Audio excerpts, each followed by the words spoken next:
They called him fragile, weak, a mistake in uniform. Cadet James O'Neal stood at attention, every cruel laugh from the barracks slicing deeper than the last. His chest rose and fell with quiet defiance, but his eyes stayed still, an unspoken plea for dignity. The instructors, hardened by years of war, had already written him off. Their verdict was whispered long before training ended: unfit, dismissed. Before I tell you what happened next, tell me in the comments where you're watching from. I love knowing who's listening. James gripped his duffel bag with trembling hands. Each step toward the gates felt heavier than any load he had carried in training. The late afternoon sun painted the yard gold, but the word echoing inside him was darker: failure. He told himself he didn't care, that maybe they were right. But deep down, he knew the truth. He wanted nothing more than to serve, to prove himself. The voices of his fellow cadets trailed behind him, laced with pity and mockery. He kept his gaze low, not wanting them to see the sting in his eyes. Yet one thought pulsed in him like a drumbeat. They never saw me fight. They never saw me endure when others quit. Then it came, the sound. Boots. Heavy, deliberate. Each strike against the pavement silenced the jeers. The air grew taut, thick with authority.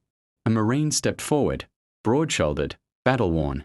His uniform marked by campaigns the cadets only read about. When he spoke, the yard froze. Iron Wolf, stand by. The words struck like lightning. Heads turned. Murmurs rippled. No one knew what the call meant, only that it carried weight. James lifted his eyes, startled. The Marine's gaze locked onto him, not with pity, not with doubt, but with recognition. You don't walk away today, son, the Marine said. Voice rough as gravel yet steady as stone. I've seen eyes like yours before. They don't quit. They endure. And that's worth more than strength alone. Gasps spread through the ranks. Even the instructors shifted uneasily. For the first time, James felt the air tilt in his favor. He wasn't invisible anymore. But the moment was dangerous too. Was this one Marine defying the academy? Could a single voice outweigh their judgment? Silence fell as the Marine raised his hand. War doesn't care about perfect form. It cares about a heart that won't break. And then, in front of everyone, he placed a firm hand on James's shoulder. From this day, you are Iron Wolf, and I will stand by that. The barracks, once echoing with cruel laughter, fell into a silence heavier than applause, a silence that acknowledged a shift, a recognition. Even those who had mocked him felt the weight of what had just been spoken. James's chest swelled, not with pride, but with fragile, burning hope.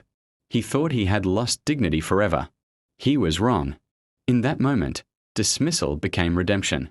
One voice of belief outweighed 100 jeers. One hand on his shoulder rewrote his destiny. Because courage,